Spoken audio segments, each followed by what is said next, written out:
Salut à tous, aujourd'hui je suis super content parce que dans quelques jours on va recevoir la porte sectionnelle. Elle est énorme, elle fait 4 mètres de large par 3,50 m de haut. Et puis juste à droite ici, on aura un petit portillon de 2 mètres de haut avec une applique au-dessus.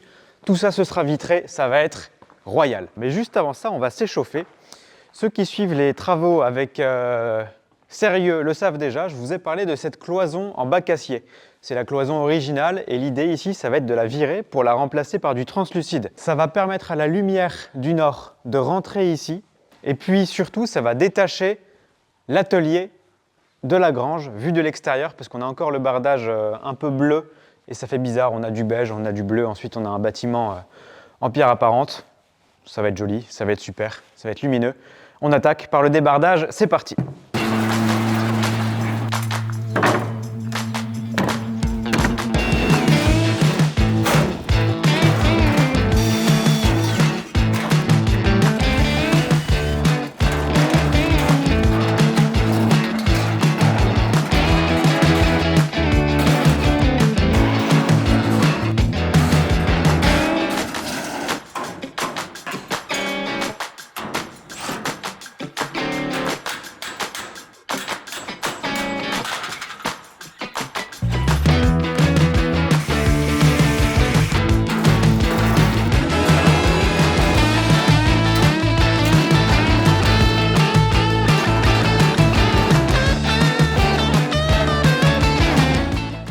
Bon, ça y est, tout le bardage est déposé. Forcément, c'était beaucoup plus long que prévu, comme d'habitude. À la base, en fait, je pensais pas avoir à déposer la porte, donc voilà, ça a rajouté du temps.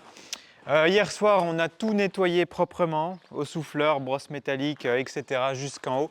Donc il y avait un tas de fumée, de poussière, mais vraiment, on la prenait à la main, vu qu'il y avait les silos à grains.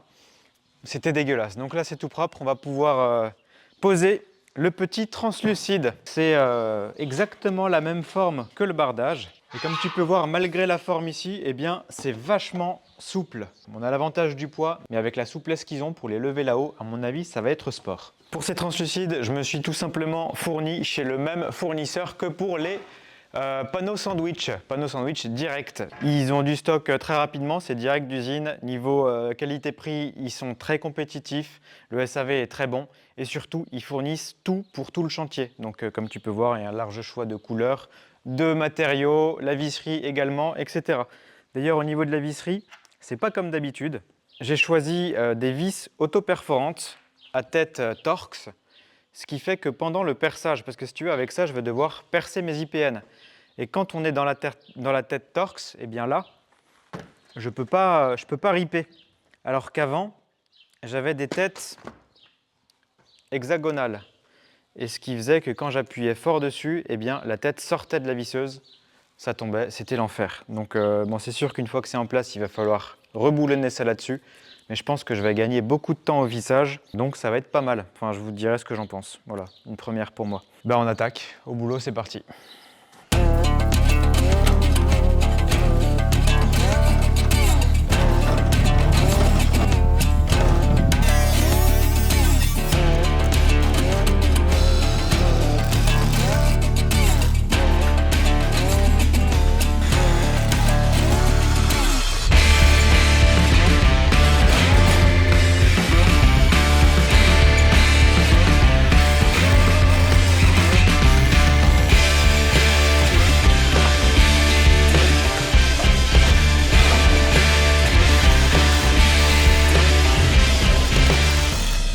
Bon, bah c'est pas mal.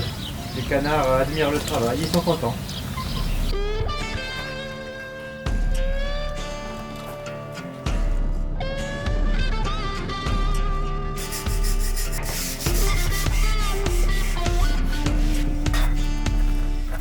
Ok, donc là on a décapé la porte, enfin à peu près, on a dégraissé, puis je vais appliquer une petite couche d'anti-rouille noire charpente métallique, même que pour toute la structure. Alors vous me direz pourquoi est-ce qu'on n'a pas fait toute cette partie-là, tout simplement parce que moi j'aime beaucoup la couleur rouille, ça va très bien. Et là la porte verte avec, bah, ça jure un peu, ça sort de nulle part, et donc voilà, ce sera plus joli en noir. C'est pas une concession de John Deere ici.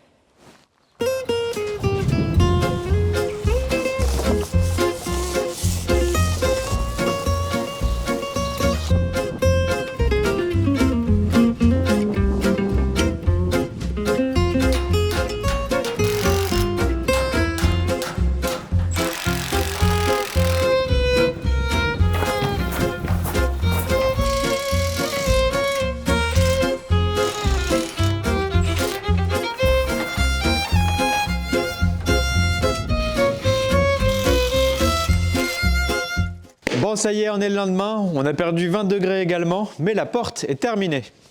Petit essai. Voilà, elle va bien, elle coulisse toute seule, on a graissé le rail. L'inconvénient, c'est qu'elle est beaucoup plus légère et du coup, dès que ça souffle un peu, eh bien elle bat comme ça, c'est très énervant. Il va falloir que je trouve une solution pour qu'elle qu'elle arrête de battre. Je sais pas, peut-être avec une roulette là qui va rouler sur la partie maçonnée. On a notre beau puits de lumière, il manque juste la tôle au-dessus du rail qui va permettre d'empêcher la pluie de passer derrière la porte et on sera pas mal.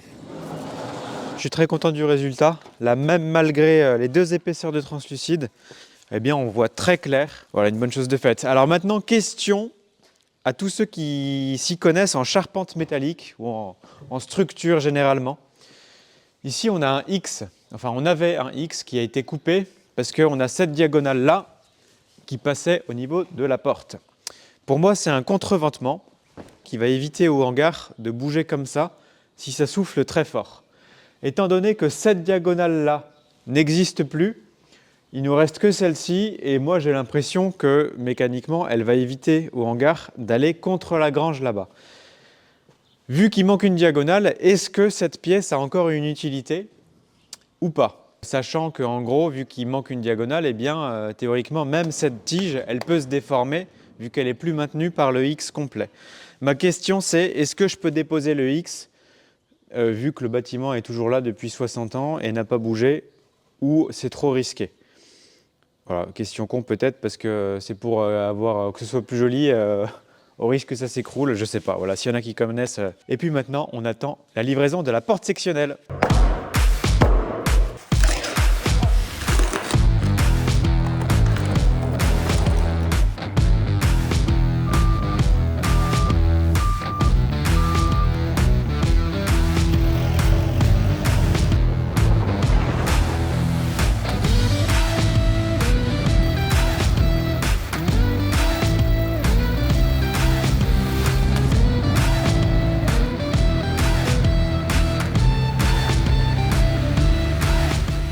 Et ça y est, tout est arrivé. Donc là, on a la porte sectionnelle qui est en différents panneaux. Et puis juste là, on a le petit portillon de service. Pour moi, c'est une énorme étape parce que c'est vraiment quasiment l'étape finale de l'atelier pour qu'il soit entièrement fermé.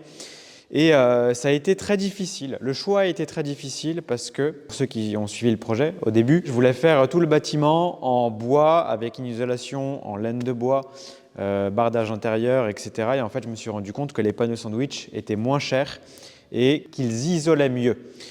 Donc ensuite, pour la question de la porte, même chose. Je voulais, moi qui aime les matériaux, je voulais faire une porte en bois avec une structure métallique comme dans mon ancien atelier. Mais en prenant en compte l'existant, eh bien, ça sonnait un petit peu faux parce que visuellement, ce ne serait pas cohérent, ce serait bizarre, on va dire. Au niveau de l'isolation, ça n'aurait pas été bon, ou alors il aurait fallu faire un gros travail d'isolation. Et surtout, au niveau de la jointure porte-bâtiment, il y aurait eu des trous pour l'air se serait infiltré. Dans mon ancien atelier, pour la petite anecdote, quand il faisait vraiment froid, je mettais des chiffons sur tout le tour de la porte pour calfeutrer. Et autant vous dire qu'avec ça, on ne va pas avoir le problème. Après beaucoup de recherches, parce que vous en doutez, sur un projet comme celui-ci, on compare énormément les tarifs, etc. Je suis tombé sur le site d'Ors Industries qui distribuait la marque Alutech qu'on a juste ici sous nos yeux. L'avantage, c'est qu'ils font toutes les portes de garage, etc. dans les dimensions classiques et conventionnelles, mais ils font aussi du sur-mesure pour tout ce qui est industriel, etc. Et ça s'applique pour nous dans le cas de l'atelier. Et là, ce qu'on a sous les yeux, c'est vraiment du très lourd. Vous allez voir au déballage, mais en gros, c'est de la porte du coup qui est isolée, comme les panneaux sandwich, 45 mm, sauf que sur les panneaux, on a 80, et qui est entièrement vitrée, quasiment entièrement vitrée, avec, accrochez-vous bien, du triple vitrage. La porte est à rupture de pont thermique, donc le truc, c'est une porte de frigo. Là, ce qu'on a choisi, c'est vraiment du très très lourd. Le portillon, c'est la même chose.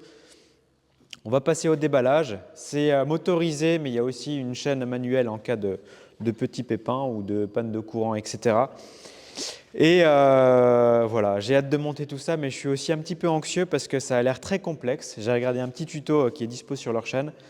Voilà, j'ai envie, mais pas trop envie à la fois. On va commencer par le déballage, on va y aller doucement.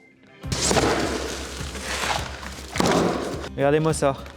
visserie inox, visserie inox, visserie inox. Il y a plein de pièces qui sont en inox, donc très content. Je sais que c'est pas le genre de visserie pourrie qui va péter au montage, comme on connaît tous.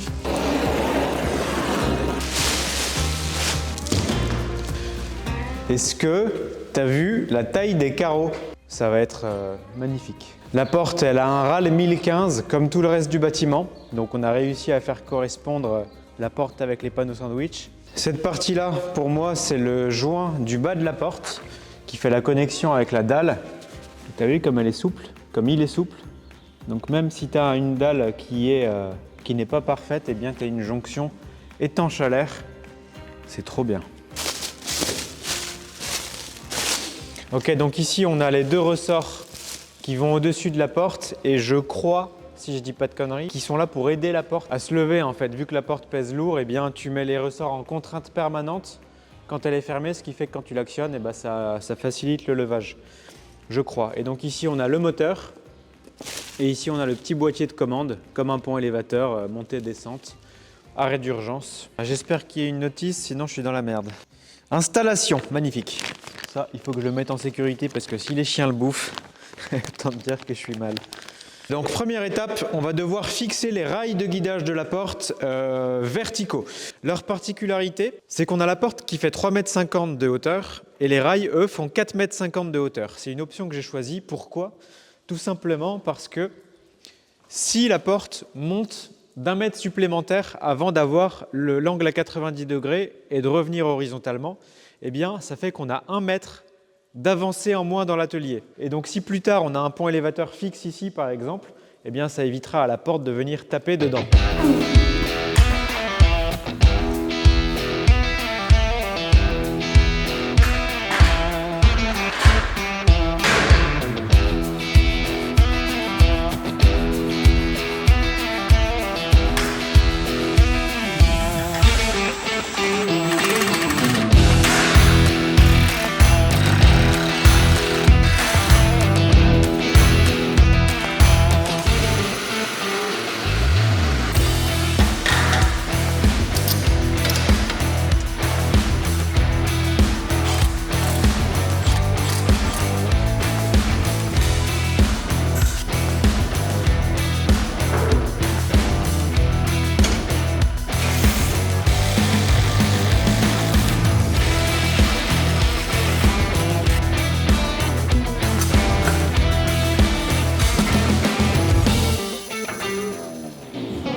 Les rails sont posés, on peut passer à la prochaine étape, l'axe avec les ressorts.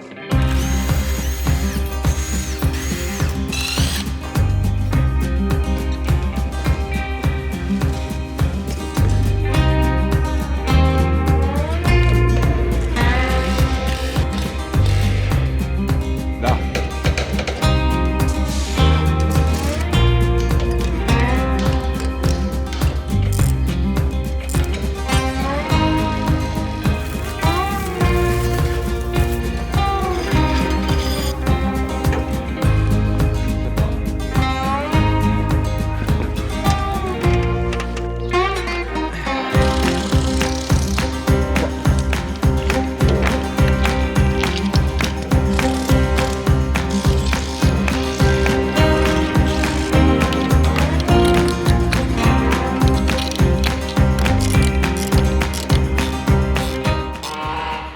Canard.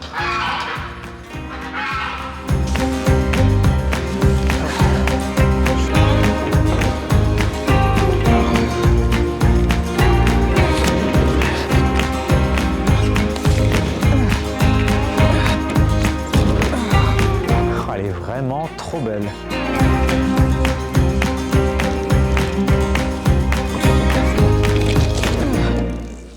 Et ça y est, les panneaux de porte sont en place. Je suis trop content du résultat, ils sont vraiment beaux. Et encore, on n'a pas retiré les plastiques.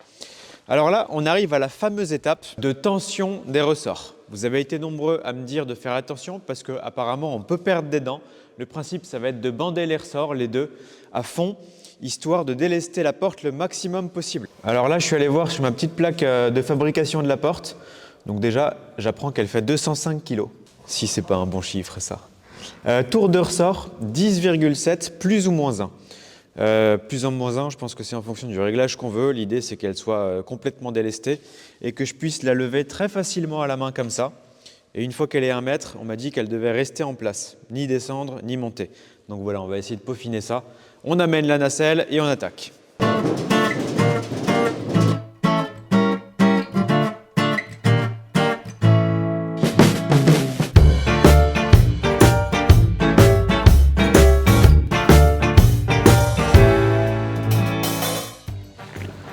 Waouh!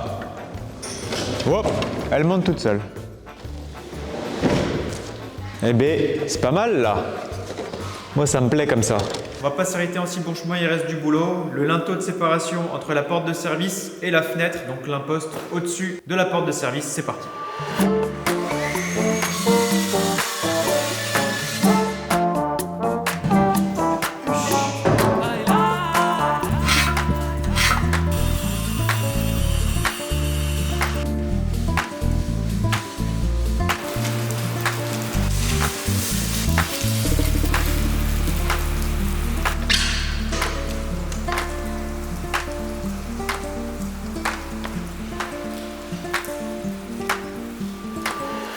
On va laisser ça sécher tranquillement. Il faut que je vous montre quelque chose. Un nouveau jouet conçu par Milwaukee pour entraîner les chiens de chasse, les chiens de chasse. Bon, elle, c'est pas un chien de chasse. Hein. Là, ouais. Tu as vu ça, toi? Et si tu veux les faire partir, tu fais comme ça.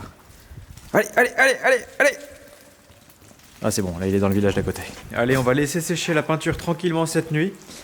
Donc la 205, c'est la prochaine vidéo, hein. J'attends encore 1000 € de pièces là, pour refaire tous les cieux arrière, beaucoup de pièces à l'avant également, enfin bref voilà. Le projet est en train d'être réfléchi.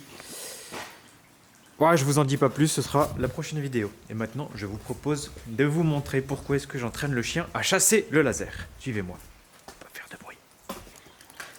Allez, cherche. Oh putain! Oh, t'as vu ça? Bon, il a défoncé la rampe, mais il était à 2 doigts de choper la souris. Il faut les protéger, les petits poulets.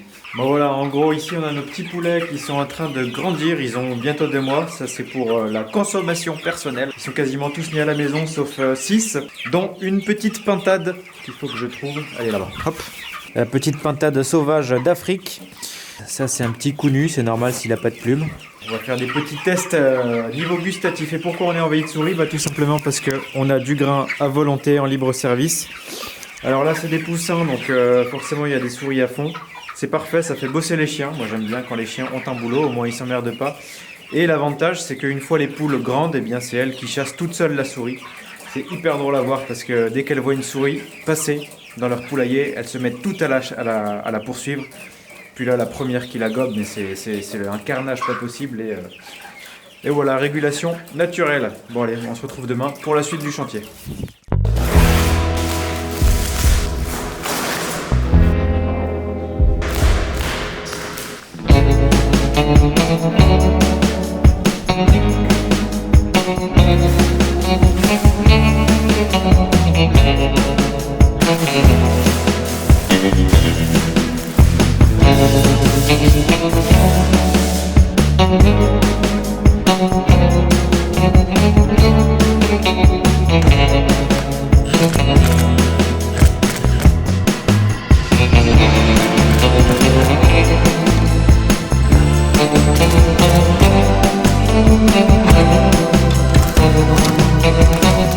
Oh, c'est beau! Bon, maintenant il ne reste plus qu'à visser le cadre. Wow. Bon, je suis content là, ça avance très bien. Je suis en train de bricoler la dernière fenêtre de l'imposte au-dessus du portillon. Alors, comment est-ce que je les ai fixés? J'ai fait le tour de toutes les boutiques du coin ce matin et j'ai rien trouvé spécial menuiserie alu pour fixation sur acier. Du coup, ici, on est sur des fers plats de fixation construction bois, tu vois, que j'ai coupé. Je mets 2 rivets ici sur... bon, t'as compris. Double rivet et puis déjà... Attends, regarde là. Rivet simple. Je ne peux pas bouger ça. Donc quand il y en aura 2 rivets, ici je mets une vis auto-perforante qui vient se prendre dans les tubes métalliques. Voilà, il y a des points de fixation un petit peu partout, ça va pas s'envoler. Et puis je mettrai un coup de noir quand j'ouvrirai un pot de peinture noire. Voilà, allez on passe à la dernière. Ça commence à prendre forme là. Oh, je suis content. C'est beau, c'est magnifique.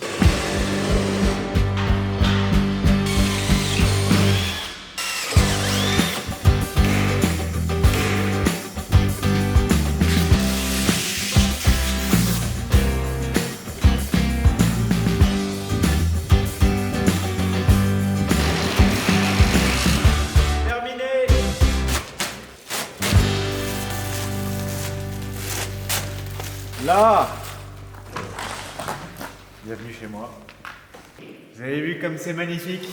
Bon allez, je mets un petit coup de mousse, un petit coup de silicone pour faire l'étanchéité à l'air, quelques tôles de finition et on passe au grand reveal.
Je crois bien que c'est l'heure du reveal. Alors regardez-moi ce petit gadget les amis.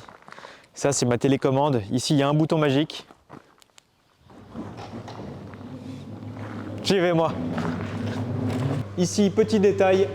Regarde-moi ça. Ça passe sous le LED. Premier carreau. Et bim, quasiment au milieu du deuxième carreau. C'est nickel. Il n'y a même pas eu besoin de bouger le spot. Trop content. Ça éclaire. Bon un petit peu moins bien mais ça éclaire très bien quand même. Donc comme vous pouvez voir, j'ai installé un moteur.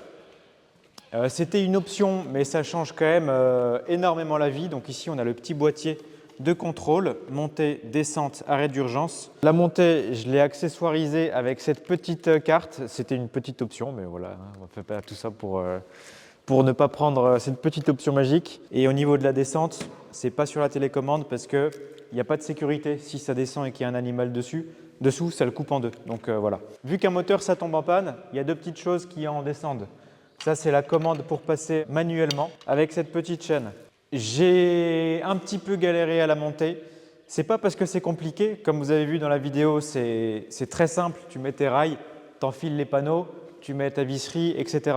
Sauf que quand c'est la première fois que tu installes un truc comme ça, bah, tu passes 10 ans sur le plan. En plus, là, c'est à 3,50 m le linteau, donc monter sur la nacelle, descendre, on a oublié les outils, on a oublié les vis, machin. Ça m'a pris plusieurs jours, mais le résultat est incroyable. Vraiment, je suis trop content. Par curiosité, j'ai demandé à Alutech combien de temps ça leur prenait de monter une porte comme ça. Une demi-journée, voilà, par quelqu'un de qualifié. Donc, ça m'a un peu vexé sur le coup, j'avoue. Mais voilà, je suis quand même content, donc c'est bien. Ici, petit portillon, bah, trop bien aussi, hein, dans le même style que la sectionnelle avec les... Bon, vous les avez vus, hein, vous les avez déjà vus de toute façon. À l'extérieur, je me suis un petit peu embêté, on va dire. Mais voilà, j'ai voulu que le rendu soit nickel. J'ai fait mon petit joint silicone au savon et tout. C'est vraiment parfait. Comme vous pouvez voir, il y a les tôles de finition partout. On ne voit plus un pet de mousse d'isolation. Donc trop content. À l'intérieur, j'ai calfeutré avec de la mousse expansive. Donc il y a eu quelques dégueulis, mais bon, franchement, c'est un atelier. Donc je me suis rappelé qu'il fallait se détendre et que c'était déjà très bien. Il va rester quelques petites étapes. Comme vous pouvez entendre, là, le son est très chiant. C'est parce que c'est de la tôle hein, sur les murs. On a 4 murs en tôle, on a juste le plafond en bois. Et alors, grande question pour ceux qui s'y connaîtraient en acoustique. Donc, je vous ai dit que j'allais mettre un bardage en Douglas qui va venir à peu près jusqu'ici. Et donc, on va avoir 10 cm de place entre le bardage et la tôle. Est-ce que ça peut être utile de mettre des panneaux d'isolant acoustique, je ne sais pas comment on appelle ça, genre laine de roche, laine de roche je crois, pour casser le réverb, ou est-ce que le bois ça va suffire? Voilà, question très importante parce que dans les vidéos le son c'est hyper important et il faut que ce soit quali pour vous. Allez, on ferme tout ça. Allez hop, fin de journée. Incroyable. En tout cas, un grand merci à Alutech et à Panneau Sandwich Direct qui m'ont accompagné sur ce projet. N'hésitez pas à aller checker leur site internet, tout est en description de vidéo si vous en avez besoin. Ils sont vraiment très pros, j'ai été très content de tout ça. Et puis nous, on se retrouve comme d'habitude dans la prochaine vidéo qui devrait porter sur la 205 Proto. J'ai reçu les pièces, non, j'ai pas encore reçu les pièces. Je devrais bientôt recevoir les pièces et j'ai hâte d'attaquer tout ça. Allez, ciao!